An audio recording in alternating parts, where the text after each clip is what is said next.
Are we going? Oh, sorry. We found you. We've been chasing you. We've been chasing you, trying to catch up to you. I don't know how we caught up to you. I don't know how you're feeling right now, but I'm really glad to see you. Yeah, me too. I'm glad to see you. I'm sort of hanging on by a thread in ways, but I also think, you know, this has been the total opposite of like an overnight success story. So I think I am prepared in ways for what's happening right now in terms of like the pace of things, and also in terms of, you know, my kind of level of engagement with reality versus fantasy. And yeah, it's I think easier for me to take a lot of things with a pinch of salt because of, you know, how long I've been doing this for. Yeah, it's funny because you talk to people who have been introduced to you this summer and they're like, who is she? And then there's a whole bunch of us who are like, at last. And it's sort of one or two. Yeah. You know, it's either or. And I wonder, it kind of must feel a little bit like both for you in a way, because we've known each other a long time. And I've always joked with people about, you know, the world's got to catch up to you. You shouldn't try to catch up to the world. And so how does that kind of validation feel now? Obviously it feels on one side of things really amazing, you know, to have made this album where I really truly made like no sacrifices at all. Like I really was preparing myself for this album to sort of be for my kind of fan base only and not really like break outside the walls of that at all. For it to feel very similar to Pop 2 in the kind of the scale of it, you know. And so when, you know, so many new people began kind of reacting to not only the music but the sort of culture around me as an artist, I was like, oh wow, like this is so awesome because I've not really sacrificed any part of myself to appeal to more people, which is something that I always kind of felt like I had to do because I never felt sort of traditionally like, I don't know, like pretty enough, or, you know, that I was kind of doing or saying the right things in like the sphere of pop music to be accepted enough on like a kind of sort of larger scale. And so I suppose it's been very rewarding that I've really truly just been myself, as cheesy as that sounds, and more people are listening to my music, because that's really the kind of ultimate goal for me, to be able to make what I want to make, but a kind of lots of people to hear it. And then on the flip side, you know, it's sort of like just quite overwhelming, I guess. As you say, it's like people don't know the history, and that's fine. It's, you know, it's kind of fun for people who want to find out to find out. But yeah, I think there's a lot of depth to all artistry, and I think it's like at the level I was before, I would say sort of like 95% of people who were engaging with my work were so hungry to explore all of the kind of little Easter eggs and the depth behind everything that I was doing. And now there's, you know, more people who are engaging with things on a surface level, which is totally great. But the artist in me is like, oh, but don't you know why I wore that colour? You know, getting like very heady about it. I feel kind of in a really sort of nice way, kind of envious of the people that are discovering you now, because they get to go back and experience all these different sides of what you do and all this excitement and all this amazing art for the first time. And I thought it was really cool how you kind of repositioned and repurposed your artwork to bring it up to date and gave all your previous projects a through line in terms of it's fun, but it's also really smart because it says like, hey, it's not like this is completely different to anything else I've done. It's all been a journey up to this point. Yeah, I think, you know, in terms of like previous projects, it's like, I think there are things that are, you know, inherently like comparative within my work, and I do feel like Brat and Pop 2 and How I'm Feeling Now kind of do live, they're sort of siblings in the catalogue, I suppose. And yeah, it's nice to sort of visually tie them all together as well. And then there's some more kind of like anomaly work.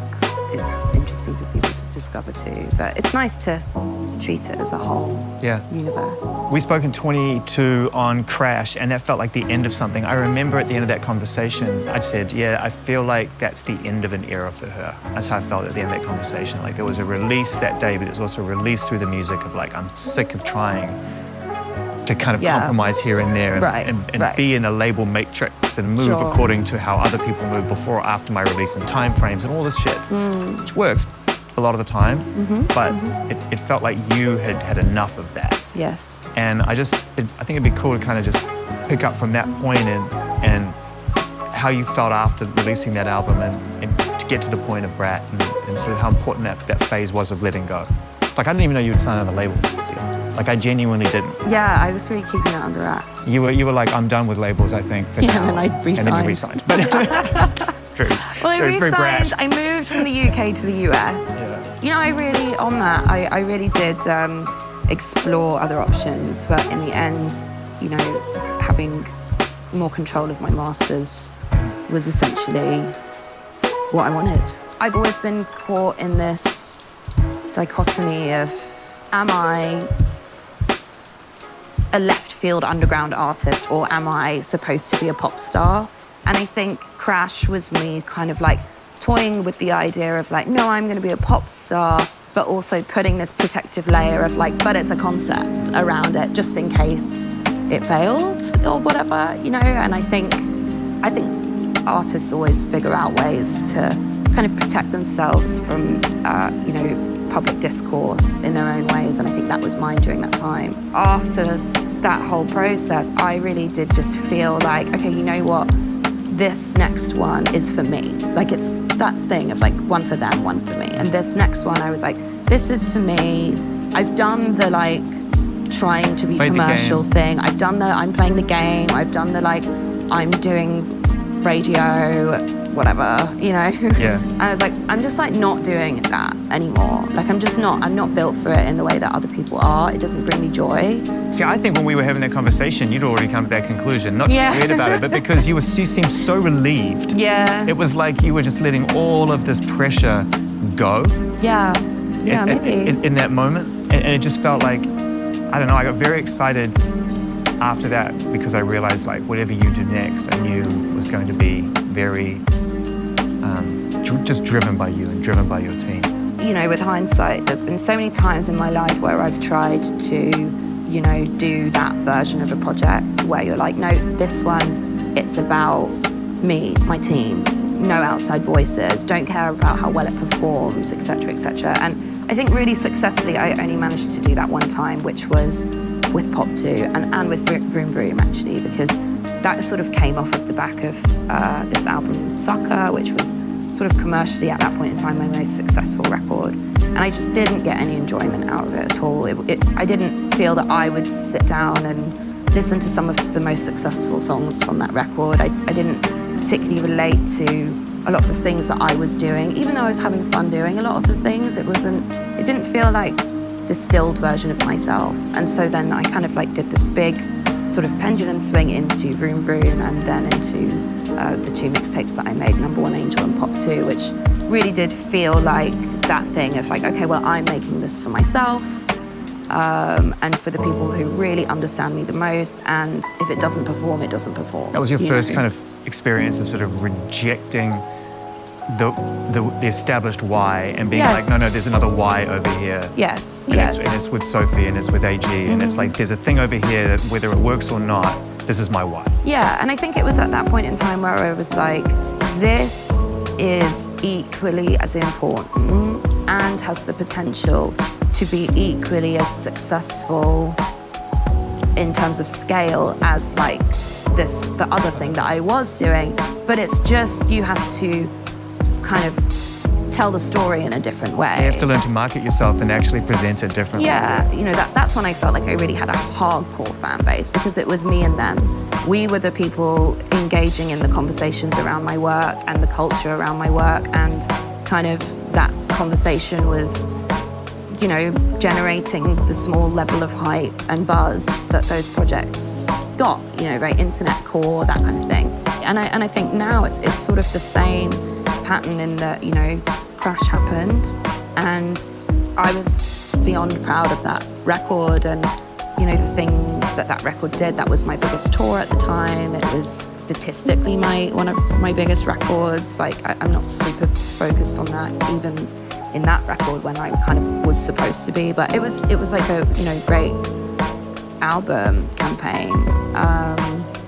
And by the way, I find I mean, you know this about me, but I guess for people watching, you know, I talk about music in terms of like marketing and campaigns more than I do music, I think, sometimes. But it's the part I've always been really interested in, even more than the music. I've told you the story about how when someone said, who are the young people that can run the industry in the future? And I said, well, Charli's definitely on this. I've told you this before because of that fact. Totally. And yeah, so, you know, now with going into Brat, like I was very much focusing on, you know, in that same way as with Vroom Vroom and Pop 2, like, this is for me, for my fan base, etc. But I kind of wrote this sort of like manifesto.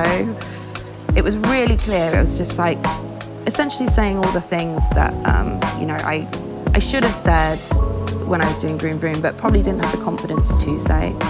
But essentially that, like, this record, it's not going to, there's going to be like no like traditional radio songs, like whatever. There's not going to be that like traditional, like, this is the single kind of a vibe, because we don't live in that world now. And you, the label, should recognize that, and you should recognize that this like fan base that I have built are so hungry for me and my peers and our kind of like slightly left world of like pop dance music, that they're hungry for us to succeed. And that doesn't mean that we have to do any pandering to any other side of the industry. We just have to do it for them, and we have to make them feel so special because they've championed me and us for so long. And that's all we need to like light a fire. And I think, you know, now niche is rewarded so much more than it ever has been, and I think the labels recognize that. And I think I spoke with such confidence and aggression, I suppose, in parts, that I think they got it. They got on board and they left me alone. And that's really all I've ever wanted, is to be left alone. And so then I could just do my thing, Zane, you know, and it works. And I think what's really interesting is, like, out of this time where I feel like a little bit arrogant saying this perhaps, but out of this time where like the niche is so rewarded, after like serving the niche, actually like kind of a monoculture moment happened, which we don't see a lot of in this day and age. People are obsessed over the way that you presented this music. They say you claimed a colour. They say. Yeah. Yeah, no, I know. Yeah. It's like that's yours now, and fashion houses are now creating things out of that colour, and like, yeah, it's kind of mad. I mean, where were you when the idea of like presenting it through the green with the lowercase font, the blur, the very sort of early stage digital? Where were you? Where did that come from? It was just at home, and you know, actually, where I'm not sure if I actually said this yet, but where the actual first idea of doing a text cover came from was to save money, because I was like, this album is not going to appeal to a lot of people. Right. So $300,000 photo shoots ain't on the books. Yeah, literally. That's where I was like, I think like I will do like a press shoot, and then maybe we just like save on the album cover, and maybe it's like cool. Seriously though, I was like, I think it's also cool because I've been on every cover of mine apart from Vroom Vroom. So like, actually it kind of punctuates the pattern in like quite a nice way, but also like handy because it's gonna be, you know, a lower spend. And then and then everyone was like, well, that's the stupidest idea ever. And I was like, no, like, I was gonna ask who shit the bed, and you just said everyone.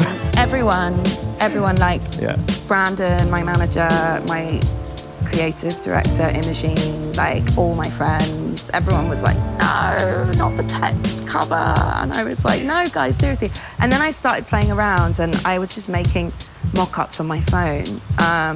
And I was like, this actually is really good, and it actually feels like it very much embodies the word brat to kind of not be there, you know, because that is sort of less of the norm, I suppose, for female artists, you know. So that sort of felt punchy, and, you know, the kind of pixelation, it sort of makes it look like it's kind of been done in this sort of rush, like we didn't get the proper high-res file. We did, but like, we, you know, we it's like that's what people think, and the shade of green, like we really honed in on what that should be, and kind of wanted to go for the one that the most people in our sort of like core group had the most adverse reaction to. Brandon was like, this is really hard to look at. I was like, this is the green then, perfect. Because I think it's like, I knew that it would generate this conversation. I knew that a lot of people would be sort of frustrated or disappointed by it. And I think for me, it's like, I would rather have those conversations, which actually in some cases became quite like explosive, than, you know, a picture where people are like, she looks good, you know. It's like I enjoy the conversation, because that's what I enjoy about music myself. I enjoy the conversations that I have with AG about, you know, whatever it may be, the artwork or the font of, you know, some release that we're into. It's like, it's really fun to like dissect that. And it was so cool that like I saw so many think pieces written by fans, you know, like essays about the cover, and then later about the marketing. And well, because people are really, really blown away by the impact that the marketing has had here. And what you've done is re-instilled this confidence that marketing is creative. I think marketing has had its wings clipped in a lot of ways lately. Absolutely. Because the way social media works and the way people just talk and put things out is so fast. I have friends of mine who are really good at that job. And they say it's been hard to get really high quality, great work over the line, because clients just want fast, punchy shit that they know is going to last 5 minutes and on to the next thing. And that's not rewarding for some of these people. Totally. And I think what Brat and what you've done has achieved out of a lot of things is, like I said, put some confidence back into this idea that if it's sticky, you can build around it. I don't think the music industry is sort of as knowledgeable on marketing as it really like should be, to be honest. It's like, you know, the idea of like selling a sexy product, it's like you have to create some kind of supply and demand, especially when it comes to pop. You know, the aim is to sell, right? And like sell as much as possible and go on tour and be everywhere. And yes, that there is that, but I think in a way to like get to that in an interesting way, you kind of have to sort of like starve like the audience, like drip feed the tap to get the viewer into this like feverish state where they actually want more, rather than you're just sort of like super serving them this endless buffet of stuff. Yeah, because we want to invest in it. I think we want to invest in things rather than just be told, here it is, it's as I present it, it's done, enjoy it. It's like, cool, like, do I get a say in what I think of it? Yeah, I've never shopped at Supreme ever, but I kind of likened this album to like a Supreme drop kind of a thing.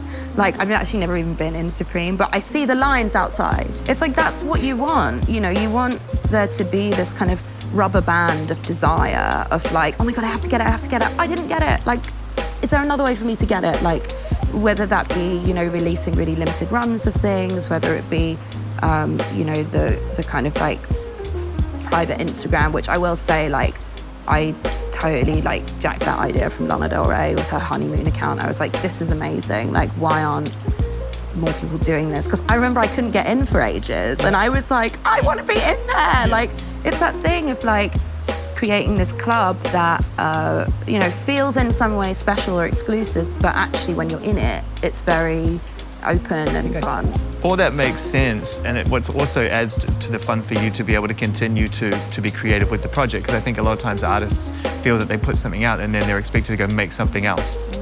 And what's clear to me is that you've continued to enjoy breathing new life into Brat. Someone said to me, how has Charli done it? I said, well, okay, she's working really hard. Like, she's not taking her eye off the project. Billy's doing it as well. I think you're sending a message to young artists that if you're really proud of what you create, you should feel like you can go out there and work like any generation or any decade. I feel so much love for this project that I don't feel like I'm doing anything against my will. Like everything that I'm doing relating to the music, it's because I want to do it, because I love the music so much. And I also, you know, I know that I won't have this moment again in this exact same way. Right. I think, you know, the success of Brat and the success of the marketing of Brat is also in ways a curse. Like I'm not going to be able to market my next album in the same way. But you'll pivot, you always I'll do. pivot, but whatever I do next will be compared. Even if the music is completely different, Yeah. the scale, the way it's rolled out, the level of conversation, I'm aware that whatever comes next, this is kind of the albatross, Probably a good, so to speak. Probably a good thing, because you know when you're the #1 news story in the world because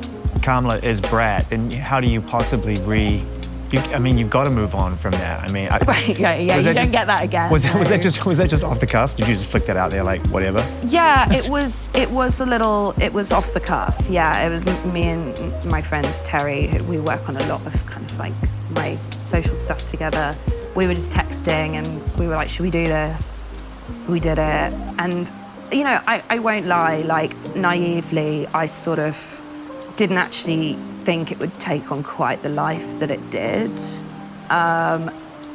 Like, did I ever expect to be kind of like dissected for things that I've said in like an interview with Nick Grimshaw on Fox News? No, I didn't see that like coming in my life. Was Nick on Fox News? Yeah, both of us were. He was asking me kind of like, so, you know, what are like the Brat essentials? And I was like, oh, pack of cigs and a strappy top or whatever. And then it's like, you know, the political correspondents on Fox News are kind of being like, do we really need this kind of woman setting an example for the American youth? And I was just like, oh God, like, obviously, like, I've never cared to set an example, but I guess now I'm on the news. The John Oliver montage was something to behold, you know, where all of the Yes. different news cycles were trying to, like, lean into Brat. It's fun watching them figure it out. Yeah, bless them. Yeah, well, you do have a footnote in this campaign for somebody who I think, if you ever got to meet her, would probably say thank you. Yeah, I mean, that would be cool. And, you know, I'm obviously... She's obviously got a young team around her. I mean, the moves they're making They picked up and ran with it, and that was cool. There was a young gay man on that campaign, I think, who said, let's go. You're Brat. Yes, Yeah. and that's cool. And, you know, obviously, like, happy to be on the right side of history.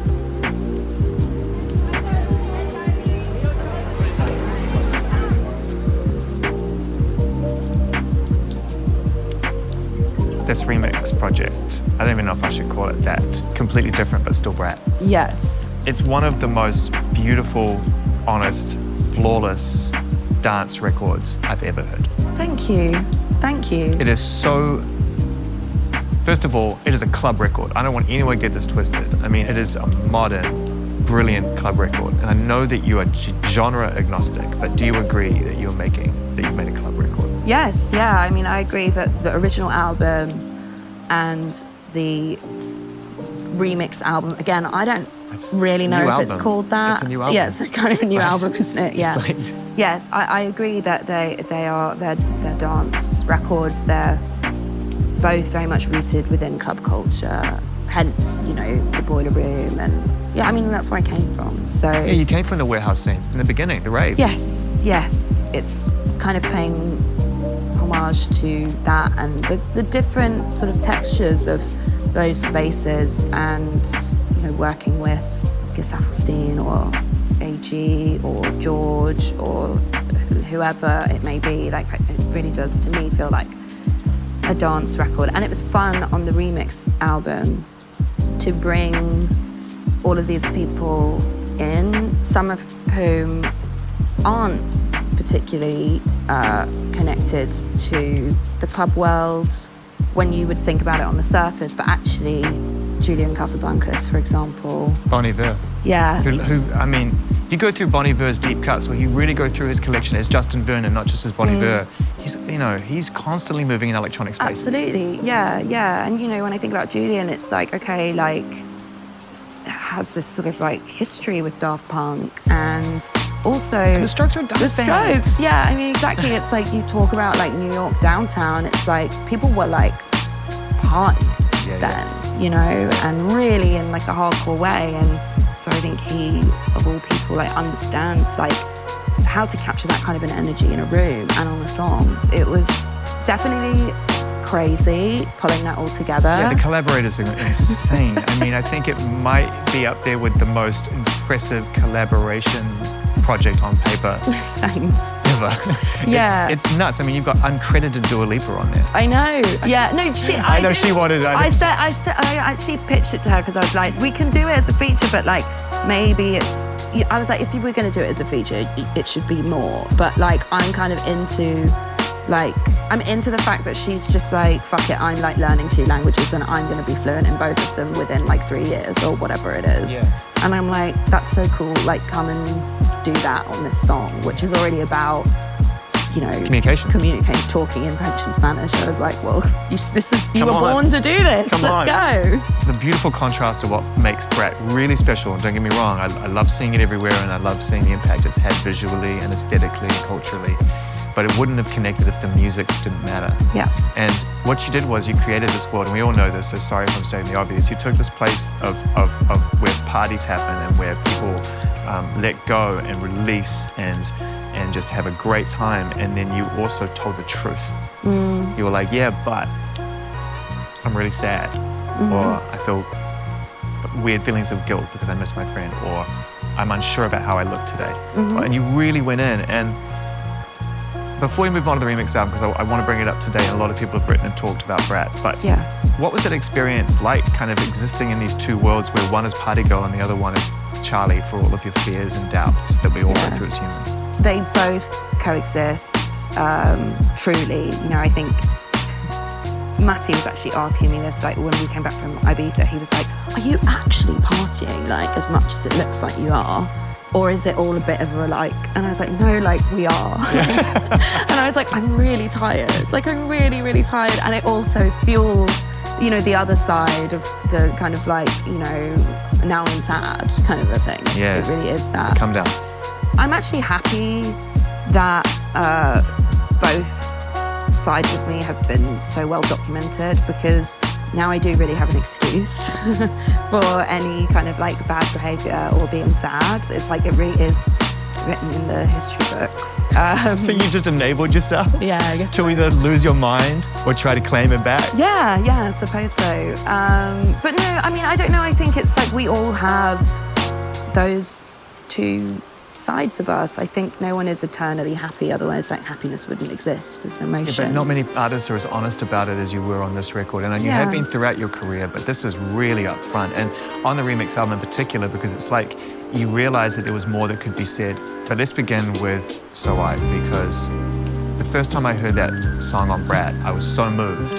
You so beautifully and eloquently captured what it feels like to lose somebody and wonder what I missed. Yeah. And then on this new version, it's like, now I want to celebrate the good times. And how was it getting to a point with A.G. Cook, who obviously the 2 of you worked closely with and loved Sophie, like many people, to be able to come to some form of therapeutic kind of realization, you know what I mean? Like a celebration. Well, you know, it's funny, and I hope Alex wouldn't mind me sort of like blowing up his spot like this, but we actually worked on both of those songs separately. So when I was working on the original, I actually started that with Easy Fun, who is also like kind of PC Music affiliated, good friend of Sophie's, and also this other producer, John Shave, who we had also worked with Sophie a lot together. And so Alex kind of came in a little later on that one, and Finn, Easy Fun, and we were very back and forth on the lyrical content of that initial song. And then on So I, the remix album version, AG had played that edit at the Boiler Room that we did in February, and I was like, I love that. Like, I wanna, like, do something on that. And so that's kind of how, you know, like really I think I recorded it in July August, maybe. Was that the start of the idea of actually doing a remix album? No, from before I made Brat, I knew. I was like, we're gonna do a remix album because we're gonna make so many edits that it's gonna we're gonna want to do it because there'll be so much music, and it would be really cool to have like a kind of channel to like really like put it all out there. And reflect on the original album. Yeah. Further reflect on some of those sentiments and feelings that you'd established. Exactly, and also I think, you know, I love the endless possibilities of music and particularly dance music. I think it's so inherent to the genre. You know, you send out your acapellas, like people DJ them, people like mix them with other songs, like new versions get born, and you know, especially now with TikTok, like something goes viral that just was randomly played in the club, and like I really wanted to capture that energy on the record because I think the music works so well for it. So yeah, it was always the plan. But sorry, so with So I, the remix album version, yeah, AG and I, it's like we don't like to get super deep with lyrics. You know, he's very much like, you do you, I'll do me. Yeah. And that's what I love. Obviously, that sounds like a very disconnected approach, but I think the only way that we're able to do that is because we trust each other so much and we know each other's strengths and weaknesses so much that it's so easy for us to just flow back and forth between each other. And you know, it's like, I won't lie, I think it's obviously to kind of like sit down and intricately talk about like each, you know, line for line of either of those two songs. It's very like emotional experience. It's emotional to listen to. Yeah, so I think for both of us, it's like we like to kind of just work on our, you know, in our like separate bubbles, especially with that song, at least from my perspective. And then we kind of can just like look at each other and know how we feel. Yeah, I'm really proud of that song, and all of the memories are, you know, real memories. Yeah, Mulholland Drive and the birthday cake. Yeah. And like, you know. It's true, we did get I just shot the video for After the After Party, which was like a 2-day nighttime shoot, and it was Sophie's birthday, like the morning that we'd finished. So they'd been partying and it was like 6 a.m. or maybe a bit later, 8 a.m. And AG and I went to Gelston's. We got this disgusting birthday cake. With the plastic cover. Horrid, awful. It was actually like a shape of a burger. And then we drove in an Uber. Then this Uber driver was insane. And I mean, we really thought that we were going to go off the edge. And then, yeah, it was just a very like, we were so delirious from being awake for 2 days. And then we kind of like get to this party where people have been partying all night. And we've got this like Grace birthday cake. And it's really cool. It's beautifully painted. You've really captured it, and it's emotional to hear you tell these stories. And the fact that you do it so fast makes you really lean in and want to listen more carefully because you're going so quick. I'm like, I really want to hear every one of these stories. I've listened 5 times. You know, and like the DJ set with Twiggy and how nervous she was and how sweet she was, she was, Sophie was. Yeah. And it's rare when somebody's willing to pull back the curtains on these experiences and feel okay to share them, even in tribute. Well, you know, I kind of learned that actually from watching the 1975 on tour, like obviously being with George and like going to their shows a lot. And I just remember this line, selling petrol or whatever. And that moment in the crowd like goes off. No one knows who the fuck Danny is, but you know, it's one of their like old like childhood friends. But I always, that moment in the show always really fascinated me because I'm like, oh, it's like the crowd, the audience really responds to these super specific personal references because it kind of is like a window into, you know, the artist's life. I feel like all like, you know, the sad boys like Young Lean, Blade, they do that a lot, like these super like interpersonal references about, you know, their friends, their something lives. to do with isolation, I think, as well. A lot of that comes from sort of being removed, either internally or externally, geographically removed from things that, you know, you feel the need to there's a, I always say this about Australian music, like especially rock and roll from the 90s and 2000s, it really, it built romance around the banality of suburban life. Right. And I wanted to know about, I really want to go to the corner store where you got that pint of milk. Yeah. In the middle of nowhere. Yeah, totally. You know, exactly. it welcomes you in. And then on the flip side of that, you've got Might Say Something Stupid, the remix, right, with Maddie, which is, I don't think anyone listening to this is who knows the 1975, loves 1975, recognizes the roller coaster Maddie's been on, in particular on that last tour, through that cycle, is going to ignore the pertinence of him being on that particular song at this moment in time. Yeah. Can you tell us a little bit about that decision, how that was to work with him? Because there's some really moving lines in there, some really sort of quite eye-opening lines in there from him. Yeah, and I really wanted him to do the song. He's like my brother now. You know, it's like, and I hope he wouldn't mind me saying this, but it's like, I have like endless amount of respect for him as a songwriter and him as a person, but I sometimes want to strangle him, you know?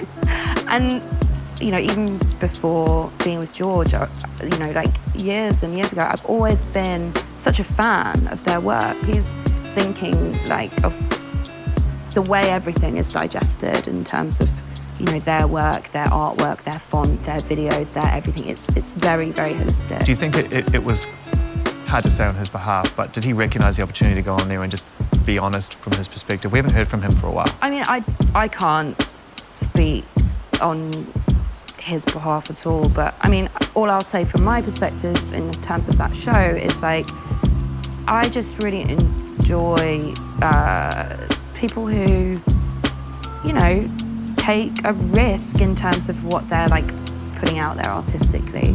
And I think, you know, that show is a little divisive, but I think great art is divisive. Let's talk a little bit about Sympathy as a Knife. That was a standout on the first album, on the first version of Brat.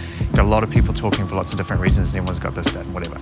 But what's cool about Sympathy as a Knife is that putting Ari on it, somebody who, even with the best of intentions as an artist, still finds herself in a thrash over her personal life, over how she looks, over her behavior.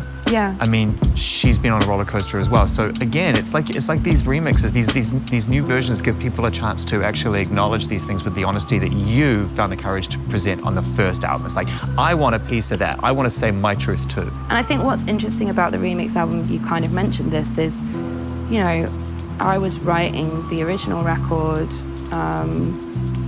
when I was in like a very different position than I am, you know, post the release of Brat, working on the remix album. So my perspective has changed a lot. Are you referring to like now you're in the glare? You're in the more so, and definitely, you know, comparative to some other artists, like not at all, you know, but like for me personally, from where I was to now, I'm definitely finding more than ever that my words are being picked apart, taken out of context. Like, I offend a lot more people by doing exactly the same things. Sort of nothing like groundbreaking here, but I suppose because, you know, no one really cared too much before what I was doing on like a personal, like day-to-day level, there was, like, I was a bit shocked, you know, and it kind of, it gave me so much empathy for, you know, bigger artists who go through that on a daily basis and have been for years. You know, it's hard. It's hard to be constantly scrutinized for things that you have said. It's hard for your words to be taken out of context and then really kind of feel that you just can't defend yourself because that would open a whole other can of worms, you know. And so Sympathy as a Knife, the remix version, it was kind of about me recognizing that and me understanding that, you know, you're only really knowledgeable about your own position. And once mine had changed and I had felt that I'd gone through, you know, a few interviews throughout this campaign where I'd felt perhaps that I was being a little bit manipulated or there were kind of other agendas at play, and I'd never felt that before. I had heard that Ari wanted to do something and I was like, this is somebody who definitely knows this feeling, you know, more so than me, you know. And so when she wanted to kind of take this phrase, like, it's a knife, like, obviously we're so, you know, lucky and, you know, blessed to be in the situation that we're in. All artists who are able to make music at the level that they're making it, you know, financially support themselves from creating art. It's like, we're lucky because like, not all artists get that. You could be an amazing, amazing musician, no one's ever heard of you. That's fair, but I just want to say humility is an important part of everyday life. But I've always struggled with the idea that artists should wield it just because you worked really hard and you get to do what you dreamed of doing. For sure. I'm just saying, like, there is that. I mean, listen to this. I'm complaining, like, on about 6 songs on the remix album. I'm like, oh, this is annoying, blah, blah, blah. But they're really good. They're really genuine, really honest. good They're good. It's good whinge. Yeah. It's a good whinge. No, I mean, it's like, hey, should I start a family or should I keep going because things are working? Hey, totally. It's like, you're telling me that, I'm better off being the old me or the new me. Like, which one is, like, who's me? 100%.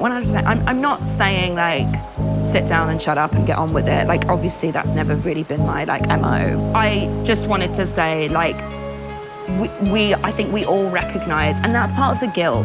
That's part of the guilt complex.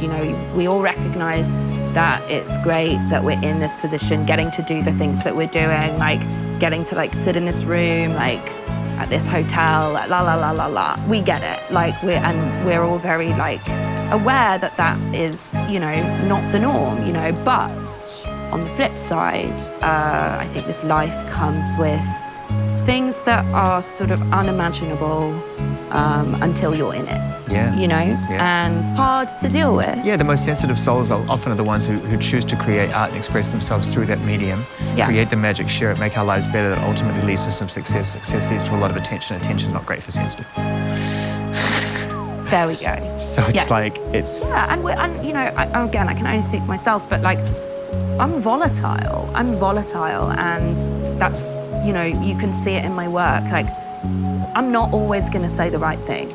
But, I doubt every single person watching this has not ever fucked up once in their life. Like, everyone fucks up. Everyone says dumb shit. Everyone does dumb shit. Everybody hurts people. Even maybe you don't realize it. But that's life. That's human. And even the people that I'm sort of talking about on the remix version of Sympathy is a Knife, whether it be the friends who sort of make me feel like I'm being, I don't know, pressed down because of their opinions, or the, journalists who I feel have, duped me or whatever. Everyone, they probably feel that way about somebody else. Like, it's all this vicious cycle. But if you can be honest about that, but you're being equally, if not more, honest about yourself. You don't stop. And you got Madison Square Garden tonight, and I know you got to get ready for that. And I know you got his Lord coming tonight, I think, as well. Cheers! I know, by the way, really the two of you dealing with the awkwardness on record is pretty amazing. It's pretty crazy. It's pretty amazing, and I love the whole album, but I think that's really cool, and it must have been really nice for her to react the way she did to that. Yeah, because, I was ready for her to, like, never speak to me again. Yeah. Because that could have been an outcome. Yeah, because you caught it the day before the record came out, so too late. Yes, well, New Zealand gets it first, and I guess she's still on, like, New Did you Zealand realize that? app. Oh my God, so you were like, oh my God, I've got to make this call now. Yes, well, I was like, I've got to tell you about this song. And she was like, yeah, I've heard it. I was like, how have you heard it? It's not out till already tomorrow. out. But because she's got, like, the New Zealand Did she know it was app, about her? Did she pick up on it? She was like, I can guess which one it is. And so I was like, but she was so cool. And I was like, we sent these voice notes back and forth, and it's just so rad to acknowledge it. Yeah. Well, so I sort of had always wondered whether she would possibly want to kind of do a response on the remix, because this was like, as I said, I'd always wanted to do this remix album, but she actually suggested it first. She was like, wouldn't it be cool if I did this response? And I was like, oh my God, I can't believe it's happening. Yes. And it was so quick. I mean, she said that on, like, I think the Friday, and she sent me the thing, the verse by Monday. Because she felt it, right? Yeah. She related from her perspective. Yeah. I think about it all the time. Yes. This is it's moving in its original form. It's even more moving in the remix form. It says a lot about this kind of the weight of expectation, self-perpetuating expectation of ambition and success and validation. And then coming up to this point of like, I'm scared I'm gonna run out of time, which some people might see as like life or career or whatever. It could be about also running out of time in terms of like having another life. Yeah. Right, and actually and building something. And How did it feel to write that, acknowledge it, the courage to release it, knowing that it tells a very honest, true story about those two parallel things that are constantly vying for your attention? Absolutely. You know, I wasn't super worried about the response because I played it to a couple of my friends who, you know, sort of similar age, maybe a little older than me, in long-term relationships, haven't even thought about like kids or, you know, very like careerists, and they were like, yeah, I like totally get this, like, and found it very emotional, and I was like, oh, that's cool. The thing I was actually more worried about with that song is like, you and I kind of know like the musical reference of that song, and I was kind of like, I don't know if he's gonna... No, not if he's cool. He's cool. And I actually really wanted Mike to do something for the remix record. It didn't quite happen, but I was actually more just like, are like people gonna get this? Like, am I like fans gonna like get what this reference is? Like, are they Streets fans, or either people really get it, or people were like, why is she singing like this? Why is she doing this kind of cadence? Like, this song is crazy, like, you know? So that was actually the thing I was most sort of worried about. And then also that thing of like, you know, never wanting to veer into like a cosplay or like a, you know, do you know what I mean? Yeah. Like going like too hard in that way. Yeah. So it was finding the balance of that I was... No, it's beautifully subtle. I mean, it definitely, you feel the same sense of feeling you get when Mike Skinner presents his honest thoughts over music. He has an amazing ability to cut to the heart of the matter, and so do you. Yeah. And that's very evident on Brat. Yeah, he was a big reference actually for this record, like just in terms of his whole tone. I mean, there's a few references like in Club Classics. I say like, tight like Mike kind of flow. Yeah, I want to be blinded by the lights. And we kept playing this like cult classic, not bestseller. He did something so truly unique. And, you know, kind of something that only he could really do. And that's what the essence of Brat is. It's like tapping into that part of yourself that only you can access. Like, it's kind of ignoring all the things that sort of make you palatable or, you know, easily comparable to others that may allow you to fit into any kind of like premeditated mold. And actually, it's about embracing the flaws of yourself, your work, the things that you think about, and kind of running with them. And I feel that he's always sort of done that. I mean, he's always sort of like talked about, to be honest, like I'm realizing this now as I say it, but his like the partying versus the morning after, like that's been like such a huge like lyrical touch point for him. Are you aware of where the line is? Like you're having the best time of your life in terms of finally achieving the level of success and validation that everyone hoped that you were fans, we all hoped you would achieve, that the world would know who you are and recognize the brilliance and the genius of what it is that you do. That's happening in real time. And you're going to share it with your friends. You're out with Troy having the time of your life, you know? Yeah. And I know you'll pivot somewhere else altogether next time, probably. Yeah. A folk record or something fucking... Yeah. Or maybe, you guess we're going with John Hopkins and make a Red Andy record. I know, yeah. Which would be I've awesome. spoken about all of those options. Yeah, I think it's probably like no music for a while. Like, you know, like quite a while. And I also just like, I want to act now. So I'm there. I'm already there. I'm thinking about that stuff a little bit more. Because I always think it's like, what would be like the coolest thing? You know, it's like when we got Chloe Sevigny in the 360 video, I like really like never in a million years thought that she would say yes, because she's like the coolest woman in the world, you know? And so now I'm just kind of like, okay, like if Chloe was a musician and she was making like Brat, like what would she do? Like, I don't think I mean, I could be wrong, but I feel like she wouldn't be like, I'm making another record, bitch. Yeah. I feel like she'd go and like... do something different. Do something else. So I'm like, that's cool. What would Chloe do? You know? Every girl asks that question, trust me. Addison's asking it, I'm asking it. Like, she's the best. been really great to see you in this brief window of time in the middle of all of this thrash. This will live forever. So it's awesome that you gave us so much honesty and thought and just reflected on this time. Thank you. And thanks for wanting to do this with me. I always watch these. You know, I do. I know. I always watch these and I've always wanted to do one, so thank you. Well, thank you. It's been really awesome, and whatever comes next, I can't wait to talk to you again and see you again and just watch it all unfold. It's what an adventure. Thanks, yeah. Thank you.